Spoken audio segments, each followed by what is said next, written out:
हरे कृष्ण। आप सबका बहुत बहुत धन्यवाद, स्वागत। आज हम पढ़ रहे हैं जपा बुक से और कंटिन्यू कर रहे हैं दामोदर लीला। तो दामोदर लीला से श्रील विश्वनाथ चक्रवर्ती ठाकुर के द्वारा हम बहुत अच्छी शिक्षाएं हमने कल पढ़ी। तो पूरी लीला को श्रील विश्वनाथ चक्रवर्ती ठाकुर ने अपने शब्दों में यहाँ पर प्रकट किया है। और एक बहुत ही अच्छी हमें शिक्षा दी है, वो है दृढ़ निश्चय। कि कैसे माता यशोदा के दृढ़ निश्चय के द्वारा भगवान भी बंध गए। भगवान अनंत है, भगवान बांधे नहीं जा सकते। माता यशोदा का प्रेम और दृढ़ निश्चय कि मैं उसे बांध कर ही रहूंगी, वो इतना प्रगाढ़ था कि भगवान की कृपा शक्ति को दया आ गई और वो भगवान बनने को तैयार हो गए। फिर आगे लिखते हैं, इस प्रसंग में भी श्री कृष्ण का हृदय अत्यंत नर्म हो गया था। इस लीला में हमने सुना कि कृष्ण की दो शक्तियां प्रयुक्त हुई। पहली सत्य संकल्प शक्ति, जिसके द्वारा कृष्ण जो कुछ भी इच्छा करते हैं वह घटित हो जाता है। जब उन्हें वंदना नहीं था तो उनकी सत्य संकल्प शक्ति ने उनकी विभूति शक्ति को बुलाया, जिससे वह रस्सी सदैव 2 उंगल छोटी रह जाती थी। परंतु जब दया शक्ति प्रकट हुई तो फिर उपरोक्त दोनों शक्तियां अंतर्ध्यान हो गईं और 2 उंगल की दूरी भक्त के कठोर परिश्रम, दृढ़ निश्चय, लगन द्वारा और भगवान की कृपा के द्वारा भर गई। अतएव एक उंगली भक्त के परिश्रम का प्रतीक है तथा दूसरी उंगली कृष्ण कृपा का प्रतीक है। यहाँ पर क्या बताया है? भगवान की, वैसे तो भगवान की अनंत शक्तियां हैं, लॉट ऑफ एनर्जीज, ठीक है। बट मुख्य तौर पर भगवान की शक्तियों को यहाँ पर क्या बताया गया कि इस लीला में दो शक्तियां प्रकट हुई। पहले भगवान की क्या थी? सत्य संकल्प शक्ति। वो भगवान को कैसे बनने दे सकती है? तो वो क्या करती है, जैसा भगवान कहते हैं वैसे ही तुरंत घटित हो। देखिए यहाँ पर एक बहुत ही अच्छा भेद बताया गया है। क्या भेद बताया गया है? वैसे वेदों में एक सिद्धांत है, पंच भेद सिद्धांत, ठीक है। उसके डिटेल में नहीं जाएंगे, पर उसका एक पार्ट है, एक भेद है। वो भेद क्या है? जीव, आत्मा और परमात्मा का भेद। कि जीव और भगवान, इन दोनों में क्या अंतर है? बहुत लोग बोलते हैं, या एक मायावाद का कॉन्सेप्ट है कि जीव और भगवान एक हो जाए। जैसे मृत्यु के बाद ये जीव और परमात्मा यानी भगवान एक हो जाएगा, यानी जीव क्या है? भगवान बन जाएगा। तो देखिए ऐसा बिल्कुल नहीं है। जहां पर बहुत अच्छा जीव और भगवान, इन दोनों में भेद बताया गया है कि जीव क्या है और भगवान क्या है, दो अलग अलग चीज है। कैसे? देखिए हम अगर कुछ कहते हैं, है ना, चलो मेरे पास i20 आ जाए, तो क्या मेरे कहने मात्र से आ जाएगी? नहीं ना। मुझे घर से निकलकर शोरूम जाना पड़ेगा, पेमेंट पे करनी पड़ेगी, उसके बाद भी, है ना, कुछ दिनों की प्रोसेसिंग के बाद गाड़ी मेरे घर पर आएगी, है ना। मेरे कहने से चीज नहीं हो रही है, मुझे एक्शन लेना पड़ेगा, ठीक है। बट ये भगवान का कैसे है? भगवान कहते हैं लेट देयर बी क्रिएशन, और क्रिएशन हो जाती है ना। भगवान के कहने मात्र से चीजें हो जाती है, ये भगवान का स्वभाव है। हमें स्कूल और कॉलेज जाना पड़ता है शिक्षा ग्रहण करने के लिए। क्यों? क्योंकि हम अंधकार में रहते हैं, वी आर इन इग्नोरेंस, है ना, हमें पता नहीं होता है। इसलिए हमको क्या है, स्कूल जाना पड़ता है, कॉलेज जाना पड़ता है शिक्षा ग्रहण करने के लिए। पर भगवान को नहीं जाना पड़ता। क्यों? क्योंकि भगवान सर्वज्ञ है। भगवान का एक नाम क्या है? सर्वज्ञ। भगवान को बाय नेचर सब पता है। उदाहरण के लिए, जैसे हमारे सिर पर कितने बाल है, क्या हमको पता है? नहीं पता, किसी को नहीं पता, पर भगवान को पता है।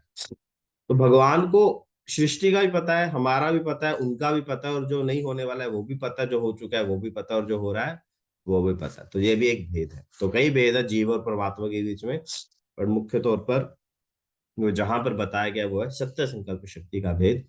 कि भगवान के कहने मात्र से चीज हो जाती है। ऐसा नहीं है कि भगवान ईंट पत्थर रोड़ा धोकर भगवान ने ये सृष्टि बनाई है, ऐसा नहीं है। भगवान की इच्छा मात्र से सृष्टि हो जाती है, ठीक है? बाइबल में भी कहते हैं, बाइबल में लिखा है, God said let there be creation and there was a creation.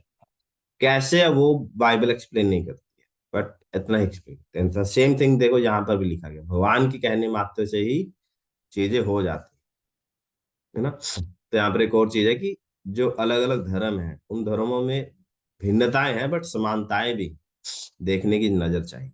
ठीक है ना। Jesus said I am son of God, Krishna said I am God. तो वेयर इज द कॉन्ट्रडिक्शन, है ना, कॉन्ट्रडिक्शन है ही नहीं। तो एक ही चीज है बट अपनी कूटनीति की वजह से ना लोग ये चीजें देख नहीं पाते हैं, ब्रॉड माइंडेडनेस नहीं होती है। खैर, तो यहाँ पर एक संकल्प है, सत्य संकल्प शक्ति के, भगवान के कहने मात्र से चीज हो जाती। तो और सत्य संकल्प शक्ति क्या कर रही थी, विभूति शक्ति को बुला रही थी, ऐश्वर्य शक्ति, है ना, कि तुम भाई बनने नहीं देना तुमने। तो विभूति शक्ति अपना चमत्कार कर रही थी, है ना। रस्सी की लंबाई भी सेम है, भगवान की कमर भी सेम है, बट फिर भी छोटी पड़ रही है, कैसे? वो शक्ति ही जाने, है ना। तो होता है भक्ति में, देखिए कई लोग हैं, है ना, बहुत लोग बहुत प्रयास करते हैं अलग अलग चीजों के लिए। तो सिर्फ प्रयास करने से नहीं होता है, हमारा प्रयास सिर्फ भगवान को प्रसन्न करने के लिए हो सकता है ना। तो माता यशोदा प्रयास कर रही थी बट वो विभूति शक्ति होने नहीं दे रही थी, है ना। तो यहाँ पर देखो, जब तक भगवान प्रसन्न नहीं होंगे, जब तक भगवान प्रसन्न नहीं होंगे, चाहे हम कितना मर्जी जोर लगा लें, चाहे हम कितना मर्जी जोर लगा लें, हम आगे नहीं बढ़ेंगे। तो यहाँ पे प्रसन्न करने का अर्थ क्या है, कि हम गुरु साधु और शास्त्र के अंतर्गत होकर भक्ति करें, ठीक है, अपने मनमाने ढंग से ना करें। बहुत लोग या बहुत कई बार लोग शुरुआत में जुड़ जाते हैं बट बाद में अपने मनमाने ढंग से चलते हैं। शुरुआत में जुड़ गए, एक दो साल रहकर आप सीख जाते हैं, हम सब सीख जाते हैं कि बेसिक क्या है, फिर वो अपने मनमाने ढंग से चलते हैं, ठीक है। तो मनमाने ढंग से किया हुआ कार्य भगवान को प्रसन्न नहीं है, चाहे वो कुछ भी क्यों ना हो, है ना। आप बोले प्रभु जी मैंने 50 से गीता डिस्ट्रीब्यूट कर दी, मैंने हजारों लोगों को जोड़ दिया, है ना, पर अगर वो मनमाने ढंग से है, गुरु और साधु के अंतर्गत रहकर नहीं किया गया है, तो वो भगवान को प्रसन्न नहीं करेगा। और अगर वो भगवान को कुछ प्रसन्न नहीं है, तो फिर विभूति शक्ति चीजों को होने नहीं देती है, चाहे आप कितना मर्जी जोर लगा लें, है ना। बहुत सारे यूट्यूबर्स हैं बट हर कोई फेमस नहीं होता है ना। पर इसका अर्थ ये नहीं है कि अन्य लोग अच्छा कार्य नहीं कर रहे हैं, अच्छी स्पीच नहीं दे रहे, बट हर कोई फेमस नहीं होता। तो फेमस कौन हो पाता है, जिस पर भगवान की कृपा होती है।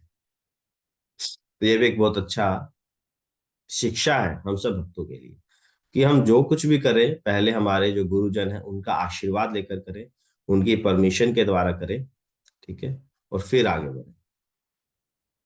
और फिर माता यशोदा के दृढ़ निश्चय और प्रयास के द्वारा क्या हुआ, भगवान की कृपा शक्ति प्रसन्न हो गई, कृपा शक्ति को कृपा आ गई। और कृपा शक्ति क्या है, सभी की रानी है ना, सर्वोपरि है। तो जैसे ही कृपा शक्ति को कृपा आ गई, बाकी सारी शक्तियां क्या हो गई, शांत हो गई, और फिर भगवान बंध गए, ठीक है। तो 2 उंगल छोटा बड़ा था, हमेशा याद रखिएगा। 2 उंगल का क्या अर्थ है, एक है भक्त का प्रयास और दूसरा है भगवान की कृपा, ठीक है। तो दो, हमेशा भक्ति में इन दो चीजों की ही आवश्यकता है, हमारा प्रयास और भगवान की कृपा। हमारा प्रयास भक्ति पाने के लिए नहीं है, हमारा प्रयास है भगवान को प्रसन्न करने के लिए, और वही भक्ति है, ठीक है। भक्ति और भगवान की प्रसन्नता एक ही चीज है। कुछ कोई भी कार्य जो भगवान को प्रसन्न करे वो है भक्ति, ठीक है। और भगवान को प्रसन्न क्या कार्य करता है वो हम कौन बताता है, वो हमें गुरु साधु और शास्त्र बताते हैं, ठीक है। गुरुजन जो बुक शीला प्रभुपाद जी की हम पढ़ते हैं, भगवत गीता है, तो उसमें बहुत निर्धारित अच्छे अच्छे निर्देश हैं, अच्छी अच्छी बातें हैं। तो उन किताबों को अवश्य पढ़े, ठीक है ना, सिर्फ घर में सजा के मत रखे। अपने सब जीवन से समय निकालें, ठीक है ना। 1 घंटा प्रतिदिन आप निकालें, 1 घंटा, आधा घंटा, 15 मिनट, है ना, प्रतिदिन 15 मिनट, एटलीस्ट आधा घंटा निकालें, इन पुस्तकों को पढ़ें, देखिए जीवन में क्या चमत्कार हो जाए, ठीक है। तो ये आज इस प्रसंग से बहुत अच्छी शिक्षाएं हैं। तो आज हम यही समाप्त करते हैं, आगे और भी है और फिर हम कल चर्चा करेंगे, ठीक है। वो धन्यवाद। हरे कृष्णा। और आप सबको हैप्पी लोहड़ी। 13 जनवरी है, तो अच्छे से आप मनाइए ठंड के जाने का उत्सव।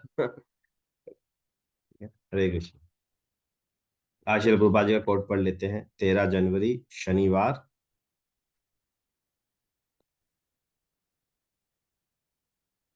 हाँ। गुरु से विरह का सुख उनसे मिलन के सुख से कहीं अधिक महान है। जदू रानी को लिखा पत्र, 13 जनवरी 1968। Okay, thank you very much. Hare Krishna. कोई प्रश्न?